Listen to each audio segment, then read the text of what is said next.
lapisan fiber di atasnya. Kami sadar betul bahwa material-material tersebut memiliki berat. Tentu kami akan mendata berapa beratnya. Kemudian saya dengan tim struktur saya menghitung kekuatan struktur rangkanya si bangunan itu. Apakah dia bisa menopang semua struktur, semua material akustik kita. Ketika Bapak Ibu rekan mendesain ceiling, Bapak Ibu harus tahu apa yang mau Bapak Ibu taruh di ceiling. Apakah ada audionya, apakah ada material akustiknya, apakah ada lampu dan sebagainya, lampu spot, lampu sorot dan sebagainya. Itu harus Bapak Ibu data, harus Bapak Ibu tahu beratnya berapa, kemudian belum lagi berat plafon, belum lagi berat lapisan layernya, dan belum lagi berat beban struktur itu sendiri. Jadi lebih baik harus bekerja sama dengan orang struktur untuk make sure bahwa ceiling yang kita desain itu aman, tidak ambruk. Dan itu yang saya lakukan di proyek ini. Orang struktur saya mengguiding bahwa harus meletakkan rangkanya harus disimpul-simpul, kemudian harus membuat rangka-rangka tambahan. Itu saya benar-benar diarahkan di situ dan tidak boleh miss. Kami pun setiap memasang kami teliti berapa penurunannya, deflaksinya dan sebagainya. Itu kami benar hati-hati sekali di pekerjaan ini. Kemudian dengan memperhatikan struktur yang ada, kami melakukan perkuatan tambahan seperti ini, seperti foto yang ada, ya. Ini banyak sekali perkuatan yang kami lakukan. Yang di sebelah kanan itu pun kami melakukan underlayer untuk mengurangi thermal di bawah plafon, Nah, seperti ini perkuatannya. Itu rangka banyak sekali perkuatannya supaya kami make sure bahwa ceiling itu tidak ambruk. Karena kita punya material yang sangat yang berat yang sudah kita hitung. Seperti itu. Bahkan ketika membuat plafon lengkung pun itu luar biasa sekali Bapak Ibu, karena radiusnya itu harus sama semua. Dari depan ke belakang, kiri, kanan itu radiusnya harus sama. Jadi ini luar biasa sekali tukang pekerja yang menyelesaikan pekerjaan ini. Kemudian ini juga ada perforward yang tadi saya ceritakan di bagian terap kiri kanan. Sayang tidak begitu ini ya pencahayaannya karena saat itu ruangannya tertutup sekali, belum tertutup oleh andang, jadi gelap sekali suasana di atas. Saya harus sering-sering Bapak Ibu mengontrol ke atas saat itu supaya memastikan bahwa secara struktur aman, secara arsitektural, secara desain arsitektural shading juga oke, ya. Makanya saya ikut-ikutan jadi tukang Bapak Ibu, saya bergelantungan di atas gitu ya. Jadi ketika perempuan lain memilih untuk selfie di tempat instagramable, saya memilih selfie di atap gitu ya. Saking sukanya anti mainstream begitu Bapak Ibu.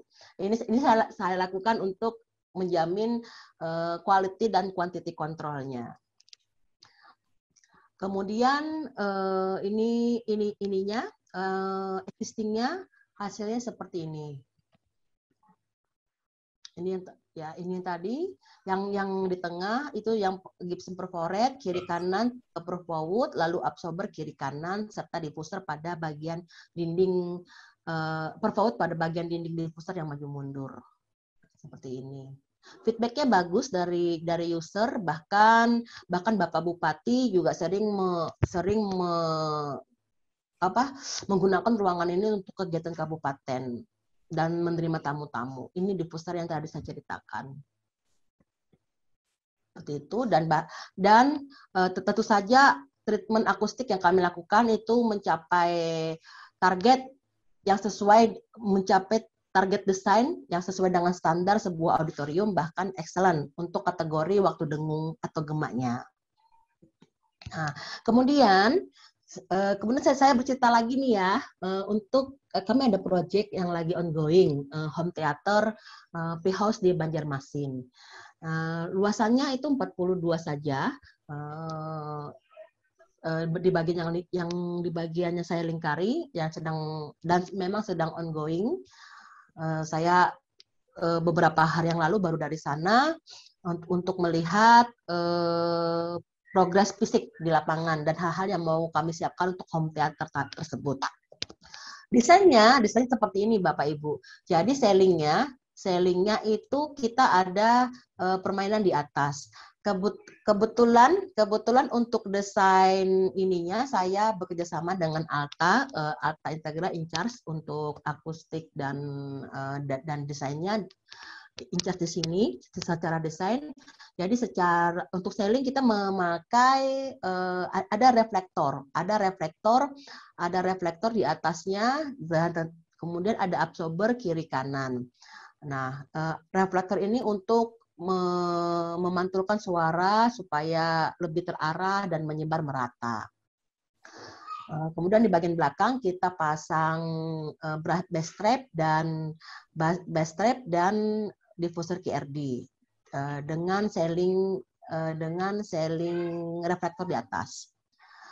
Kemudian simulasi lekti juga masih dari Alta juga, seperti ini hasilnya. Nah, perkembangannya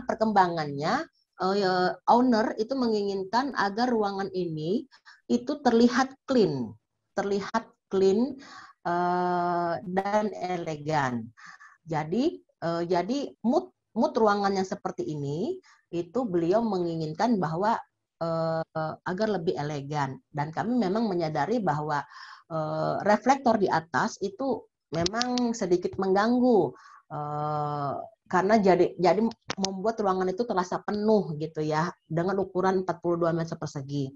Tetapi itu penting untuk secara sisi akustik. Nah, jadi ini masih menjadi PR bagi kami untuk menghitung kembali supaya ruangan yang diinginkan beliau itu mood suasana, kesan yang diinginkan beliau bisa tercapai, dan referensi dan keinginan beliau seperti ini, terlihat seperti clean, plafonnya juga flat ya, tidak penuh seperti yang tadi. Dan kami sedang menghitung bersama tim sedang merevisi secara akustiknya. Kemudian ini ada project yang juga saya sedang ongoing juga. Ini ada BC House Bapak Ibu. Jadi BC House ini terletak di Banjarmasin, dia bangunan 5 lantai. Dan saya sebagai MK di situ, sebagai MK tenaga ahli interior. Jadi memang sudah ada perencananya dari Jakarta, dan saya di-hire sebagai MK untuk menggiring secara quantity dan quality serta mereview desain dari proyek ini. Statusnya itu sedang tender. Jadi saya berbicara khususnya di bagian aula serbaguna. Jadi ada di lantai 2 itu ada aula serbaguna ya, yang bagian yang dilingkari. Nah, ini memiliki rencana plafon yang segmen yang kotak-kotak gitu, segmen yang kotak-kotak. Ketika saya dapat gambar ini, saya melihat, plafonnya ini kubah, ada lingkaran, ada semi kubah. Artinya ada suara yang bakal terperangkap di dalam plafon, di dalam ceiling. Belum lagi ditambah dengan dinding kiri kanan yang kaca. Lalu ada sekat operable wall yang bisa fleksibel buka tutup. Wah, ini rawan ya. Sedangkan si owner menginginkan bahwa ini aula bisa disewakan untuk umum dan bisa juga sesekali nanti untuk kegiatan internal mereka. Ya, jangan suara jangan keluar, kemudian apa itu namanya, tidak gema begitu. Nah, ketika saya mendapat desain ini, saya mereview bahwa akan bahwa treatment akustik itu perlu dilakukan di ceiling terutama, kemudian juga di dinding nomor 2-nya. Karena saya melihat dengan pola plafon yang ini ya, yang kotak-kotak, dengan banyak grid-grid, lalu ada masing-masing grid itu ada kubah, ada dome, itu sangat ini ya, merangkap, menjebak suara di dalamnya. Akhirnya, nah seperti ininya, yang di bagian lain. Nah jadi saya mensuggest bahwa oke, untuk aula ini perlu di treatment. Jadi di bagian ini, di bagian plafon tadi yang ada kubah, yang ada grid itu, kita pasang perforated gypsum yang dilapis oleh mineral wool, dan juga dikombinasi bersama fiber 300. Sedangkan untuk di bagian dinding, sekeliling dindingnya yang tidak kena kaca, itu saya rekomendasikan memasang noise armor. Noise armor supaya tidak banyak makan tempat, dan noise armor juga memiliki density yang tinggi, yaitu 2000. Jadi saya anggap ini cukup untuk mengurangi gema dan juga bisa mengatasi, bisa menjadi noise insulation dari ruangan ini. Seperti itu. Nah, di kantor ini juga memiliki banyak desain ceiling. Jadi yang saya katakan di awal bahwa ceiling itu, dari desain ceiling kita bisa membangun mood, kita bisa membangun suasana. Kita yang menentukan mau ceiling, mau mood apa yang mau kita capai di situ, ya. Lalu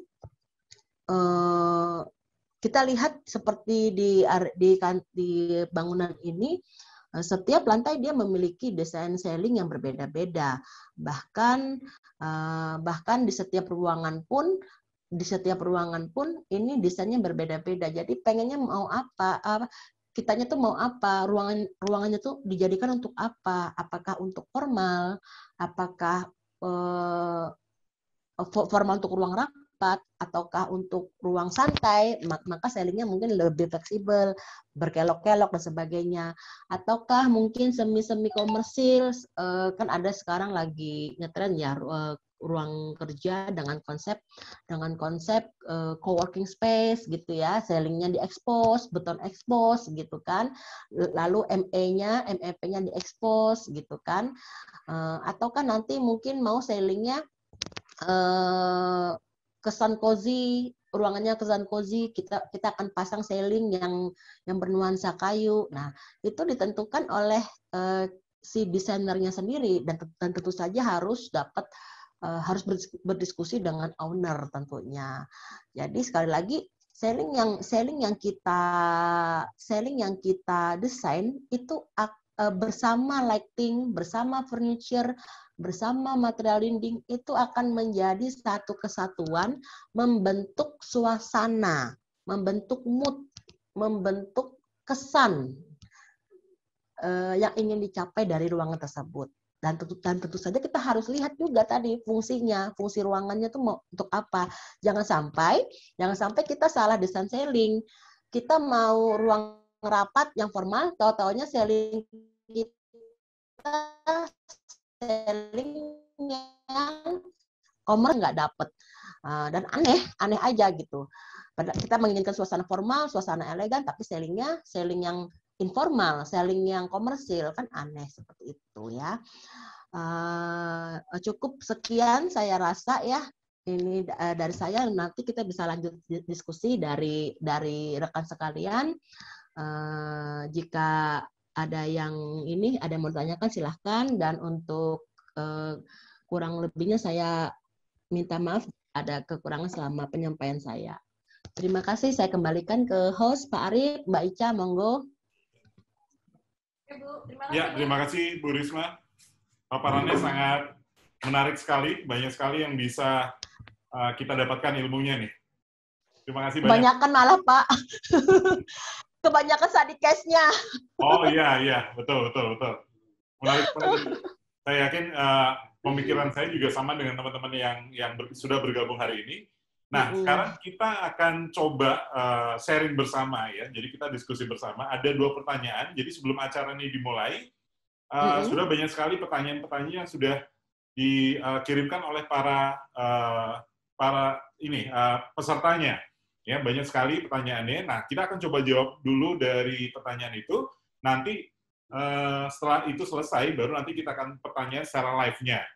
Ya, oke. Pertama dari siapa? Nah, ini dari Pak Dwi Putranto. Pak Dwi Putranto ada ya? Hadir Pak Dwi?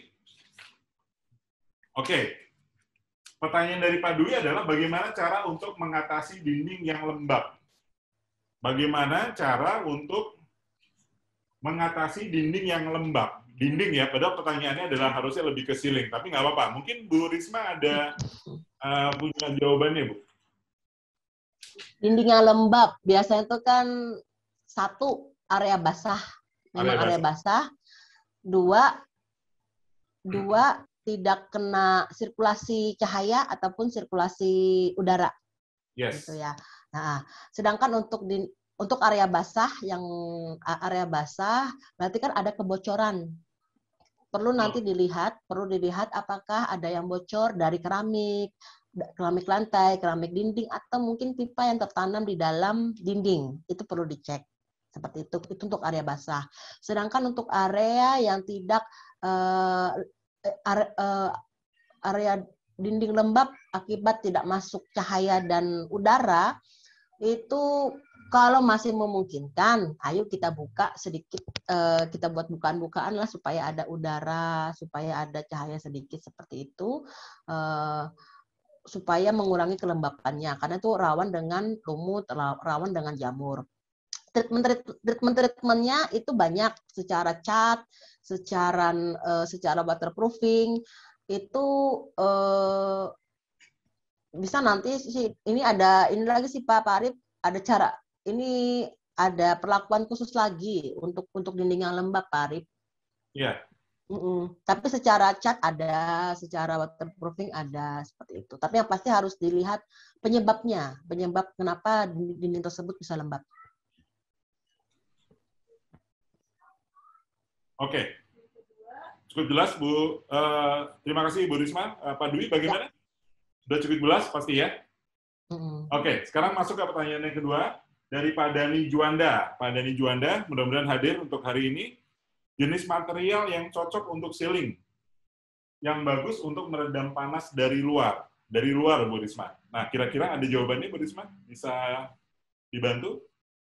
Kalau untuk case saya yang di auditorium Tapin itu, Pak Dani, memang atapnya itu kan atap membran yang rentan dengan yang sangat panas ya, kayak seperti tenda, kita di dalam tenda itu kan sangat kepanasan. Jadi yang saya lakukan adalah saya memasang underlayer di bawah atap. Bisa aluminium foil, fire rock, dan sebagainya. Nah, itu banyak di pasaran, tipe-tipe underlayer yang Bapak perlukan, karena setiap tipe ini dia bisa menyerap thermal sekian. Tipe bubble, tipe hexa, dan sebagainya. Itu nanti bisa diarahkan ke vendor yang thermal itu tadi, Pak Dani Juanda. Ada hitungannya itu ya, Bu ya? Ada juga, oh ya, tentu pasti ada juga hitungan thermalnya, Pak. Ya, oke. Dan itu juga pasti kuat, Bu ya? Si plafonnya itu dia ceilingnya kuat untuk menahan beban tambahan untuk peredam panas tadi?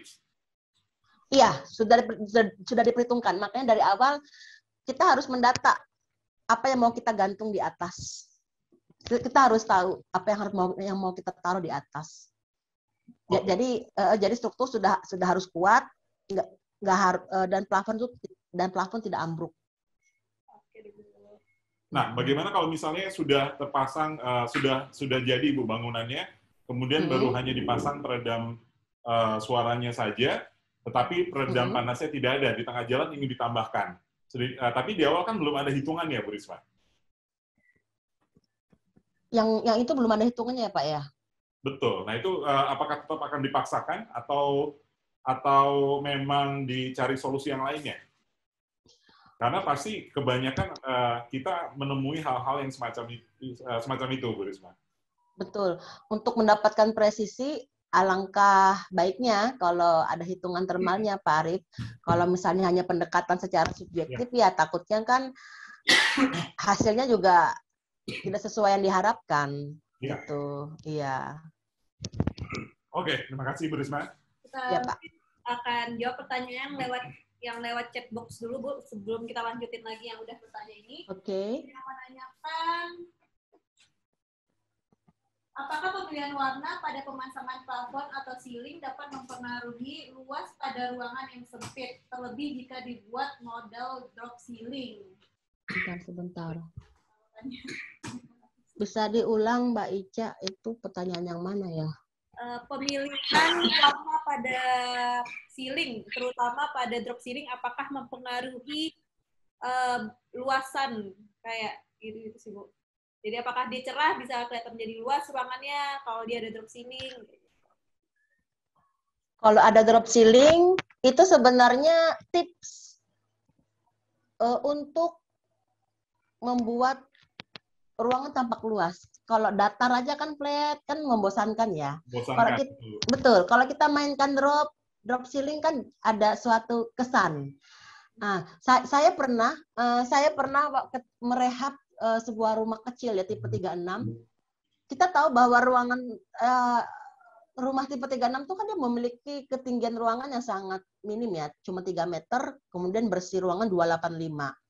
Begitu. Ketika saya merehab plafon, saya memainkan drop ceiling itu. Jadi yang seharusnya yang awal kan dia 285. Karena saya tambahkan penggantung, jadi saya angkat itu saya mainkan drop ceiling-nya, jadi dia lebih tinggi 20 cm. Jadi ruangannya kesannya lebih tinggi 20 cm dan itu sangat terasa untuk rumah kecil. Jadi oke aja drop ceiling. Terus juga ada pengaruhnya nggak, Bu, sih warna ceiling sama keadaan bisa bikin luas atau enggak gitu ruangan? Pasti.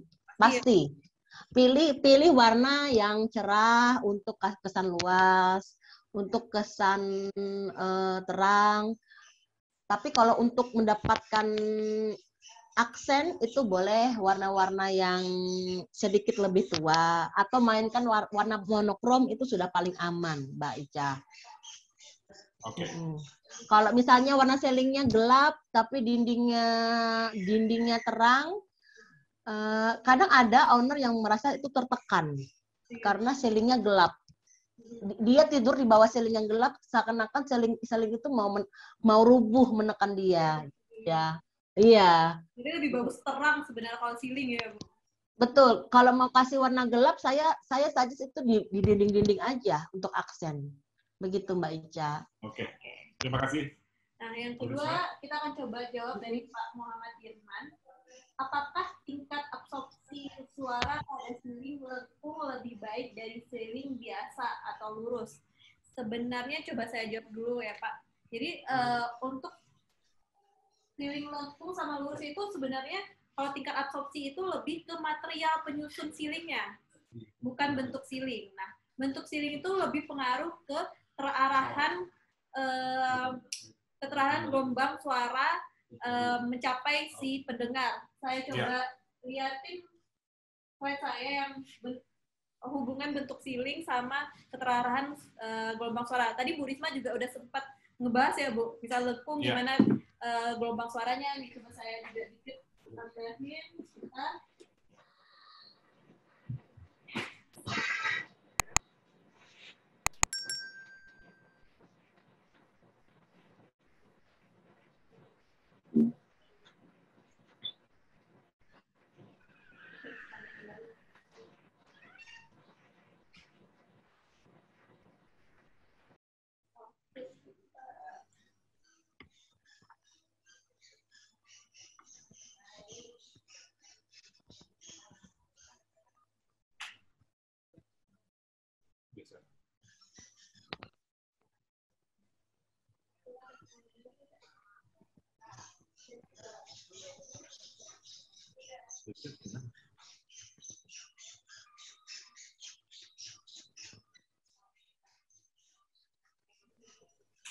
Atau mungkin sambil menunggu, ada dari Pak Satrio Setiawan. Pak Satrio Setiawan, apa kabar? Boleh dibuka speakernya, Pak?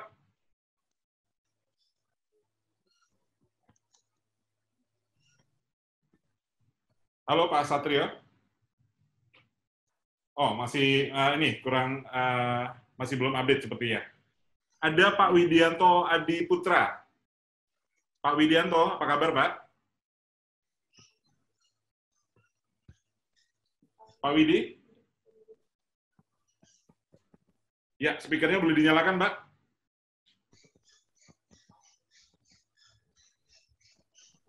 Halo, Pak Widi?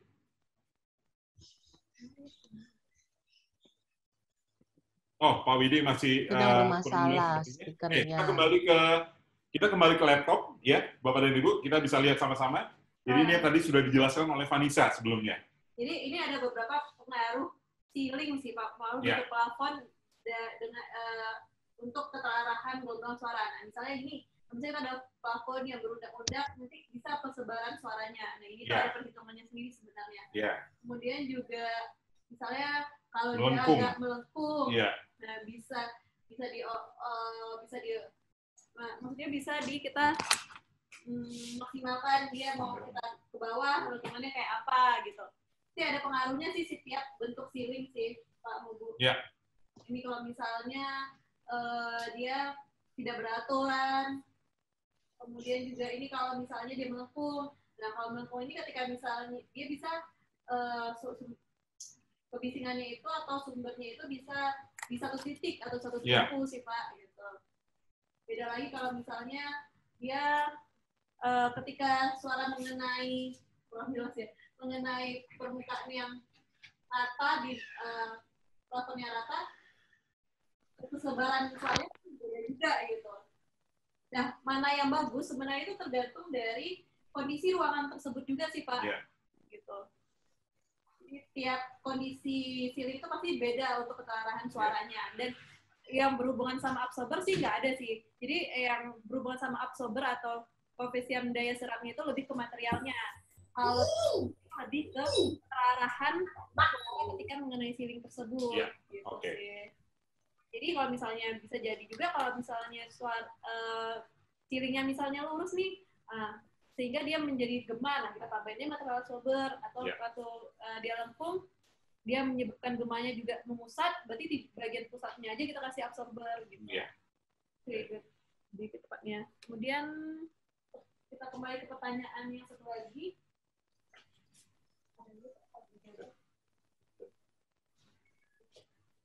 Oke, kita lanjut ke pertanyaan selanjutnya. Ada dari siapa nih? Ada dari Pak Richard Demas. Pak Richard Demas Aris, penentuan ceiling apa yang cocok pada suatu kafe yang memiliki tema rustic style? Ya, penentuan ini ada suatu kafe, Bu Risma. Ada suatu kafe, kemudian desainnya yang seperti apa? Kalau memang temanya adalah tema rustic style, Bu. Nah, kira-kira ada masukan dari Bu Risma? Pertanyaan ini bagus sekali nih.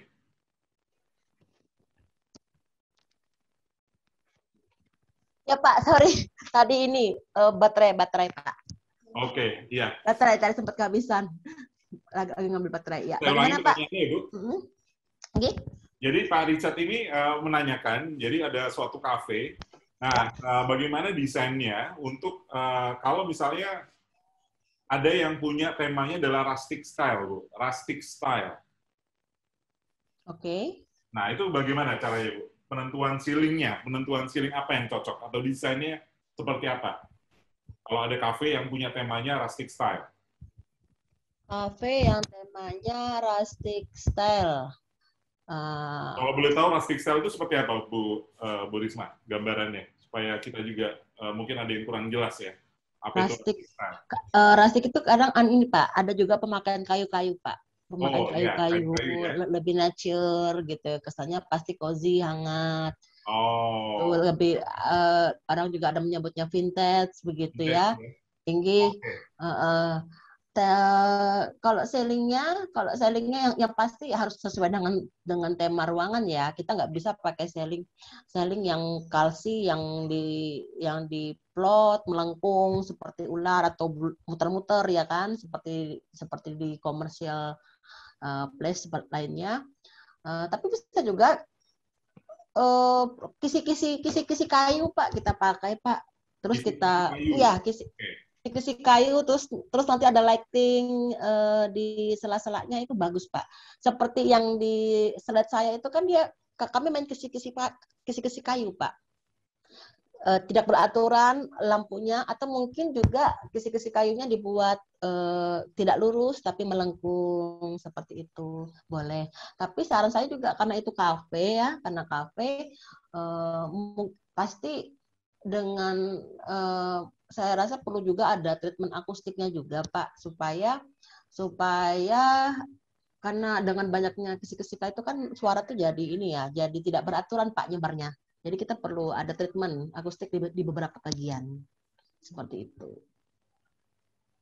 Oke, terima kasih Bu Risma. Semoga Pak Richard jelas ya dengan penjelasan dari Bu Risma. Oke, kita lanjut. Dari Pak Surya Sebayang. Pak Surya Sebayang, bagaimana pengaruh ceiling terhadap ruangan berjendela dikaitkan dengan kejernihan sound? Bagaimana pengaruh ceiling terhadap ruangan berjendela, Bu, dikaitkan dengan kejernihan sound? Nah, ini boleh dari Vanessa dulu. Coba saya jawab ya. Bagaimana pengaruh ceiling terhadap ruangan berjendela dikaitkan dengan kejernihan sound? Nah, biasanya yang mengganggu itu, Pak, kalau misalnya dalam ruangan didominasi oleh jendela atau kaca, pasti bergema kan Pak. Nah kalau misalnya ceilingnya udah banyak absorber, pasti tidak akan mempengaruhi kejadian sound tersebut. Jadi pengaruhnya lebih ke material absorber apa sih yang kita harus tambah di ceiling tersebut. Kalau misalnya dia banyak jendela, banyak kaca. Kesimpulannya adalah tidak jadi masalah kalau kita menemukan suatu tempat, suatu lokasi yang kacanya banyak, gitu ya.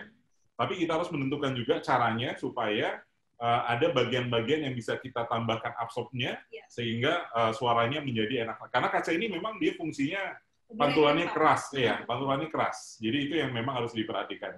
Jadi tidak perlu harus menutup kacanya, betul Bu Risma? Tidak harus menutup kacanya, tapi bisa ditambahkan di bagian lain mungkin ya yang ada kita tambahkan dengan bagian absorbnya. Ada tambahan, Bu Risma?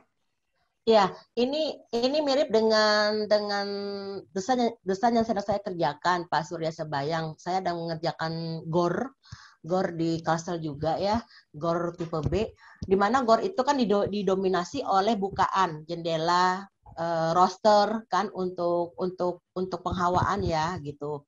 Saya tidak bisa menutup jendela itu, saya pasti harus ada bukaan. Tapi saya menyadari bahwa suara itu akan keluar, akan ada gema di atas, apalagi bentuk bornya melengkung. Jadi yang saya lakukan adalah saya menyisakan dinding-dinding untuk cikal bakal material akustik nanti dipasang di situ, seperti itu. Paling nggak mengurangi. Tidak bukaan banyak pasti akan berbeda dengan yang bukaan sedikit. Tapi minimal saya sudah menyediakan tempat-tempat untuk nanti dipasangin material peredam di situ, Pak Arif. Ya, siap. Terima kasih, Bu Risma. Nah, ini ada pertanyaan yang cukup bagus sekali, Bu Risma, dari Pak Reza Beta. Pak Reza Beta ini menanyakan, ya ada cross T-nya. Nah, apa pertanyaannya? Bagaimana menggunakan desain ceiling interior gedung yang ramah bangun dan mudah direnovasi tanpa merusak cross-T-nya, Bu. Nah, ini mungkin lebih Bu Risma bisa bantu untuk menjawab pertanyaan dari Pak Reza. Cross-T itu berarti untuk rangka plafon yang di dak ya? Iya. Cross-T untuk gantungan. Kalau untuk interior, apalagi untuk kantor ya, kalau untuk kantor ini sangat paling mengganti distance selling itu berkala saya rasa tidak sering karena itu kan untuk tempat kerja ya paling hanya berkala tidak sesering kalau misalnya itu rumah tinggal. Ya. Jadi saya rasa nggak masalah, apalagi kalau misalnya ceilingnya itu berbahan gipsum ya, itu gampang sekali untuk diubah desainnya, mau diganti-ganti, ya itu tidak masalah, tidak merusak krusty. Tapi jikalau ada krusty yang rusak, ya kita tambahkan lagi rangka di samping krusty itu, kita tembak piser ke daknya, seperti itu, untuk perkuatan baru. Oke, siap. Terima kasih, Ibu Risma. Pak Reza, semoga cukup jelas. Kita lanjut. Dari siapa, Pak Nisa? Pak Zaki Abralian Adam. Oke. Pertanyaannya panjang sekali, Pak. Silakan, Pak Nisa. Dalam merancang desain ceiling, berarti kita berkiblat ke salah satu atau di antara 6 poin yang sudah disampaikan itu ya. Mohon tipsnya agar bisa menghasilkan sebuah desain yang pas atau cocok, karena perihal desain itu sendiri sangat luas imajinasi kita. Benar, Bu Risma? Jelas, Bu, pertanyaannya, Bu? Atau Ibu lagi cek? Mohon tipsnya. Agar bisa menghasilkan sebuah desain yang pas atau cocok. Karena perihal itu sendiri sangat luas imajinasi kita. Oke, paham. Kalau bagi seorang desainer, memang imajinasi itu liar banget. Liar, unlimited. Nah, 6 poin itu membatasi, biar nggak liar. Oh, oke. Saya suka tipsnya, Bu. Jadi, gimana caranya membatasi yang liar itu ya, Bu ya? Betul. Imajinasi itu ya. Dan yang ketujuh, ada lagi, Bu? Budget jangan lupa. Budgeting. Budgetnya harus diperhatikan. Siapa tahu si owner dia punya budget pas-pasan, tapi kita mendesainnya yang wah-wah kan, yang aneh-aneh kan juga berpengaruh ya. Jadi itu adalah salah satu tip ya, Bu ya. Seorang arsitek atau interior design harus menanyakan dulu di awal ke customer-nya bahwa Pak, ini budgetnya berapa atau estimasi atau kira-kira. Betul ya, Bu? Betul, budgeting tahu, dan ketika kita dikasih tahu range-nya, itu akan membatasi kita supaya imajinasi tidak liar, dan itu menjadi tantangan bagi kita desainer, bagaimana bisa terus berkreasi dengan keterbatasan tadi. Oke. Tapi kalau gimana, Bu, kalau misalnya dari 6 atau tambahan tadi satu tips yang sudah Ibu sampaikan tadi, imajinasinya masih belum keluar, Bu? Atau masih agak sulit untuk mendapatkan imajinasi itu? Kira-kira ada lain, Bu? Agak sulit. Oke. Ada 2. Yang pertama, sering-seringlah komunikasi dengan owner. Dia pengennya apa? Oke. Dan yang kedua, perbanyaklah referensi melihat. Oke. Saya suka, Bu, ini jawabannya. Perbanyaklah referensi melihat ya, Bu ya? Ya. Oke. Satu lagi dari chatbox ya, Pak. Oh, Pak Zakinya ada tambahan, Pak? Udah cukup jelas yang dari Bu Risma? Pak Zaki boleh nyalakan speakernya? Kalau memang ada di, kalau nggak salah Pak Zaki ada tadi, saya lihat. Boleh diaktifkan? Bagaimana? Sangat menarik tadi kalau ini dibahas ya. Ya, sudah cukup paham, Pak. Terima kasih. Oke, mudah-mudahan. Semoga bisa diterima ini ya, Pak Zaki ya. Bisa di. Alhamdulillah, jelas Bu, padat. Kadang saya ini Pak, kebanyakan study case Pak, terus jelasinnya tuh, terus aja. Atau Pak Zaki bisa aktif di kegiatan-kegiatan, ya contohnya ada ikut arsitek Indonesia atau forum arsitek muda yang ada di daerah Pak Zaki ya, itu juga akan bisa menambah wawasan, mudah-mudahan. Ya, siap. Oke, terima kasih Pak Zaki. Ya, terima kasih. Ya, oke. Siapa lagi, Vanessa? Paling satu lagi sih, ada yang nanyain, Bu Risma, apakah ada institusi pendidikan, terutama yang negeri, mendesain ruang belajarnya yang memperhatikan unsur akustik ini? Dari Pak Mudir Nur Saleh. Apakah, pertanyaannya, adakah institusi pendidikan negeri yang mengikuti saran-saran desain akustik gitu, Bu, sampai saat ini? Institusi pendidikan negeri, maksudnya tuh jurusannya gitu kah? Ya, mungkin Bu, mungkin dari jurusannya atau. Maksudnya tuh gini Bu, apakah ada sekolah yang mengikuti yang bikin kelasnya itu sesuai standar akustik gitu? Kelas, maksudnya tuh jurusan desain ruangannya. Bukan jurusan fisika bangunan gitu ya Mbak Ica, bukan? Bukan. Oh. Nah, setiap bangunan ya itu ada standar. Ada standar Ibu. Tadi Ibu atau Bapak ya? Ibu ya? Bapak. Oh, Bapak. Bapak. Ya. Setiap bangunan itu ada standar, Bapak. Sekolah ada standarnya, rumah sakit ada standarnya. Ada standar ketinggian plafon minimal, bahannya apa itu sudah diatur. Apalagi kalau misalnya berbicara setiap bangunan pemerintahan itu ada peraturan menteri, kami harus melihat ke situ, ada standarnya, bahannya apa, ketinggian minimal ada berapa. Itu yang pertama. Yang kedua, kalau masalah bentuk, mungkin yang swasta bisa lebih berinovasi, berimprovisasi bentuk ketimbang yang sekolah negeri. Karena sekali lagi ke budgeting, ya, ke budgeting. Kalau swasta mungkin bisa bisa mau buat model-model yang apa, yang mungkin tujuannya untuk memancing kreativitas anak, ya kan, misalnya PAUD, plafonnya dibuat warna-warni, lalu bentuknya aneh-aneh seperti itu. Sedangkan kalau di negeri tidak banyak yang bisa, Pak, karena itu ada budgeting, ada keterbatasan pagu anggaran. Cuman dari saya pribadi, ketika saya mendapatkan case desain yang menurut saya itu perlu melibatkan akustik, maka saya akan masukkan unsur akustik.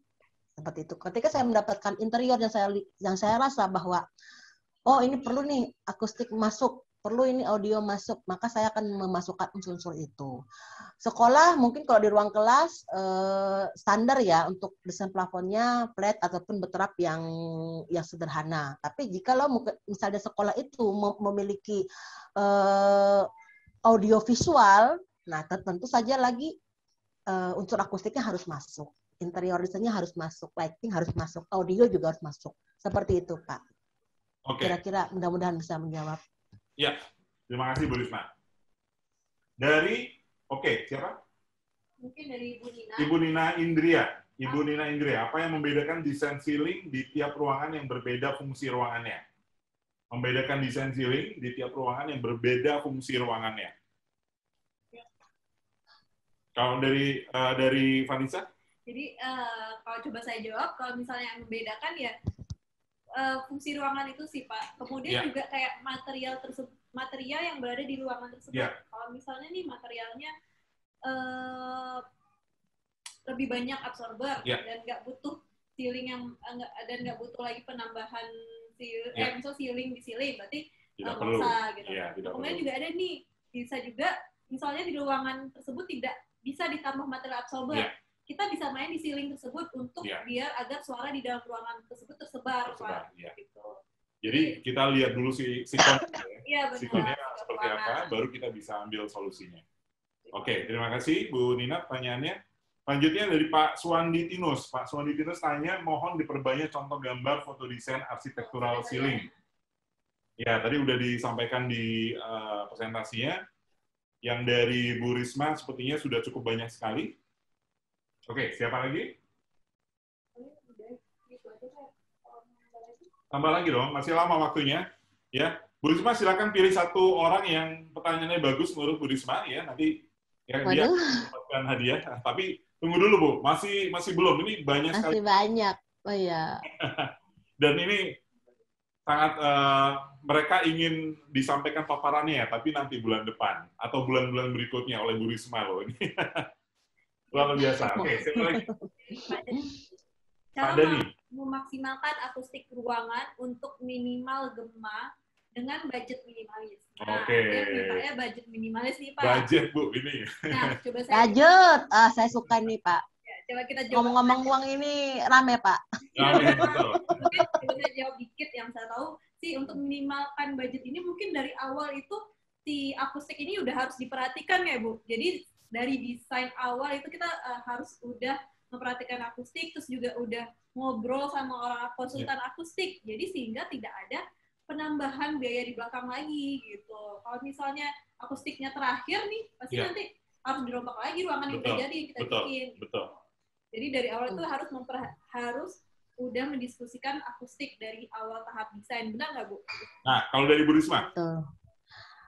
Pertanyaan saya, si owner mau yang budget budget minimalis ya. Minimalis, Bu. Budget Sulit minimalis. Bu. Nah, Bu, karena kalau budget minimalis. kan ada harga, ada kualitas ya, Pak ya. Ada baca ya. Nah, jadi itu harga dia. tidak mungkin membohongin ya, Bu ya. Betul. Makanya kadang mau yang downgrade atau mau upgrade gitu ya. Seperti yang kasus yang BC House yang paling terakhir, BC Office yang paling terakhir tadi, ketika saya mensuggest itu fiber 300, ternyata budgetnya nggak masuk. Akhirnya saya downgrade menjadi memakai Rockwool, tapi di sekelilingnya pakai fiber kayak gitu. Oke. Terus mungkin Bu Risma pernah bikin 2 alternatif penawaran ya? Sering, Pak. Oh, sering ya? Sering banget. Pasti owner yang bagus berapa, Bu? Yang sedang berapa? Yang biasa berapa? Jadi 3, Pak. Ya, oke. Pusing. Iya. Begitu, Pak. Ujung-ujungnya tetap budget minimalis. Suka ini ya, Bu ya, sulit untuk ditebak ini berapa kira-kira gitu ya. Betul. Lebih baik kita siapkan. Kalau mau bagus ya harganya paling mahal, tapi kita siapkan juga yang menengah, kemudian kita siapkan yang memang benar-benar minimalis. Kualitas yang mana ya kualitasnya harga tidak akan bohong. Betul begitu ya, Bu ya? Betul. Dan saya sering mengingatkan ketika Bapak memilih yang kualitas low, ada konsekuensinya loh gitu. Oke. Ada konsekuensinya, jangan salahkan gitu loh. Kok hasilnya ini ya kurang ya gitu loh, Pak. Oke, siap. Selanjutnya, Anissa.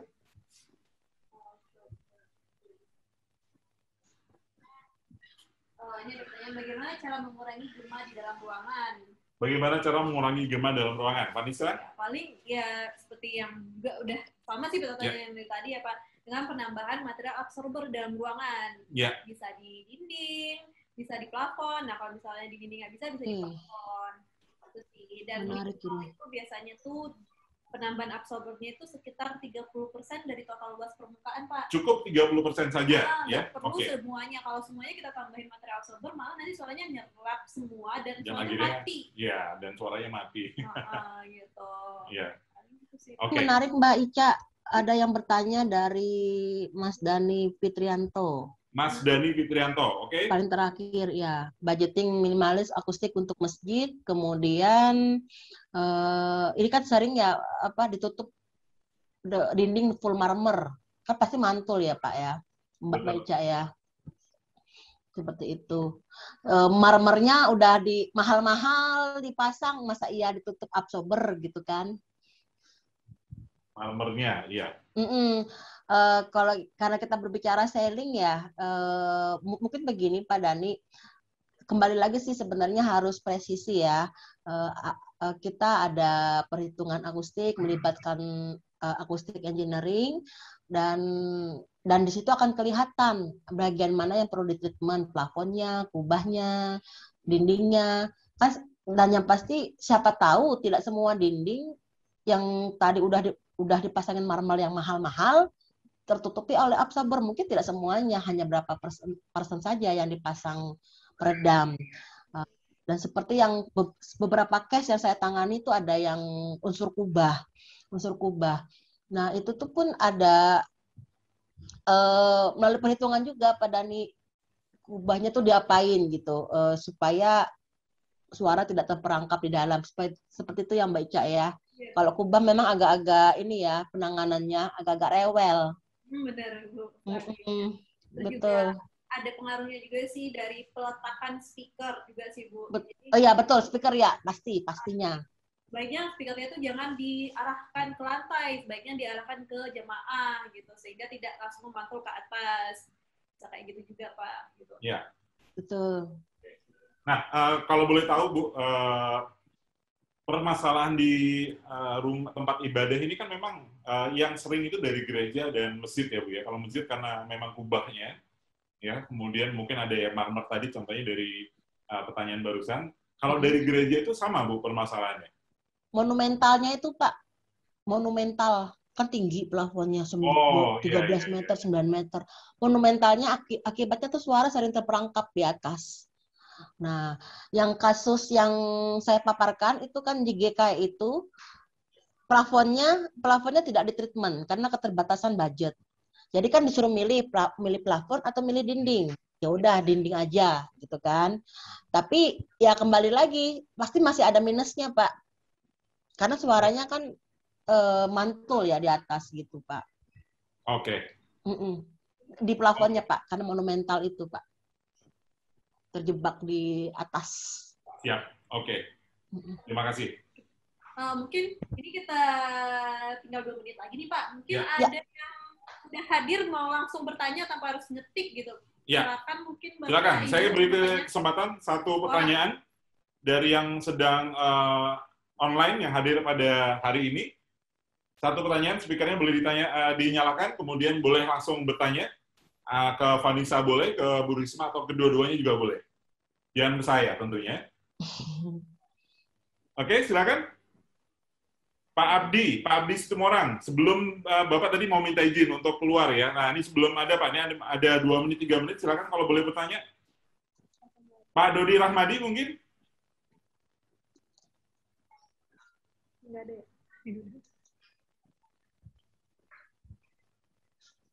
Nggak ada? Pak Abdi Situmorang, Pak Dodi? Bu Risma, mungkin ada yang Ibu kenal dari ini yang ingin bertanya? Ibu Yosi? Tadi tuh ada nih yang Pak Dewa. Pak Dewa. Dari realisasi, padahal yang saya sampaikan itu ada yang sudah selesai, Pak. Oke. Banyak yang sudah selesai yang saya paparkan tadi. Tinggi. Itu proyek-proyek real semua, Pak. Makanya saya berbicara study case. Oke, ya, siap. Nah, Bu Risma, ini banyak sekali. Bapak dan Ibu, iya, di chat banyak yang nanya, Pak. Gimana, Bu? Di chat banyak yang nanya. Iya. Baik, jadi kalau nanti Bapak dan Ibu belum terjawab dengan, atau ada pertanyaan lain, tapi masih malu-malu ya untuk bertanya, silakan Bapak dan Ibu bisa japri langsung, baik ke kami boleh, ke Bu Risma boleh. Silakan, Bu Risma boleh disampaikan IG-nya mungkin, Bu? Kalau tadi nomor teleponnya udah disampaikan, IG-nya boleh, Bu? Boleh. Boleh, bisa melihat profil pekerjaan atau yang dilakukan oleh Bu Risma setiap harinya, ya, itu banyak sekali mengenai pekerjaan-pekerjaan dilakukan oleh Bu Risma. IG-nya apa, Bu? IG saya itu @risma_wulee, WULEE. WULEE, Risma_wulee, WULEE. Nah, jangan lupa di add ya. Kemudian di bagian akhir tadi sudah saya sampaikan. Ya. Baik, Bu Risma. Satu lagi, Bu. Siapa peserta yang ikut hari ini yang pertanyaannya bagus menurut Bu Risma untuk kita berikan hadiah giveaway dari Accurate? Aduh, ini saya menentukan ya? Bukan panitia. Pertanyaannya yang tadi. Ini tadi ada yang, aduh, ini bagus semua, Pak Arif. Oh gitu, nggak apa-apa, Bu. Yang tadi bertanya, Bu. Oke. Tadi ini ada yang sebentar.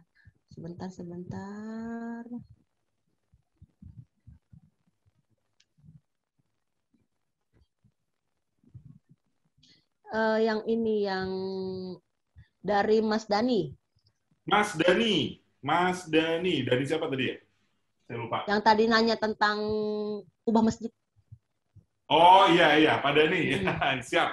Pak Dani, selamat. Ya, Anda mendapatkan hadiah dari kabel HDMI Avionics ya, dengan 2 ukuran, 1 2 meter dan satu lagi 1 meter dari Accurate. Ya, terima kasih Pak Dani. Terima kasih Bu Risma ya. Akan kita japri. Terima kasih Mas Dani. Atau Pak Dani boleh minta tolong bisa alamatnya bisa kirim ke DM IG kita. Ya, DM IG kita. Kita nomor Pak Dani kan. Ya. Yang Bapak dan Ibu minta tolong di add juga atau di follow juga, selain Bu Risma bisa di add IG dari Accurate ya, @Accurate. Nanti di sana juga banyak informasi yang bisa kita dapatkan sama-sama. Kemudian Pak Dani tolong di follow, kemudian langsung bisa DM kita untuk minta alamatnya. Baik, mungkin terakhir Bu Risma, ada yang ingin disampaikan kepada teman-teman? Yang ingin disampaikan, tadi 6+1, saya rasa itu sudah panduan yang tepat, tips yang tepat. 6+1 untuk ketika mendesain selling. Jadi dengan itu bisa menjadi tips supaya mendapatkan desain selling yang tepat. Itu yang saya rasa seperti itu. Dan jikalau memang itu memerlukan sentuhan akustik, ya ada baiknya juga diperhitungkan, Pak Mbak Ica, unsur-unsur akustik audio lighting di dalamnya. Oke. Baik, terima kasih Bu Risma ya, atas paparannya, atas undangannya, sudah mau bercerita banyak ya. Dan ini semoga bermanfaat buat Bapak dan Ibu semuanya. Terima kasih Bapak dan Ibu untuk telah meluangkan waktunya. Sampai ketemu lagi di webinar kami selanjutnya ya. Kalau misalnya ada yang ingin Bu Risma lagi, silakan bisa DM kami. Kita akan datangkan lagi Bu Risma. Hari ini webinar kali ini adalah webinar paling banyak pesertanya, dan ini memang request dari teman-teman semuanya. Ya, kita kasih semuanya. Terima kasih banyak sekali lagi. Terima kasih semuanya.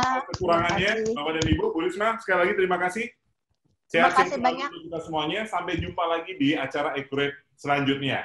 Terima kasih. Sehat-sehat selalu. Wassalamualaikum warahmatullahi wabarakatuh. Salam sejahtera untuk kita semuanya. Terima kasih. Salam semuanya. Terima kasih.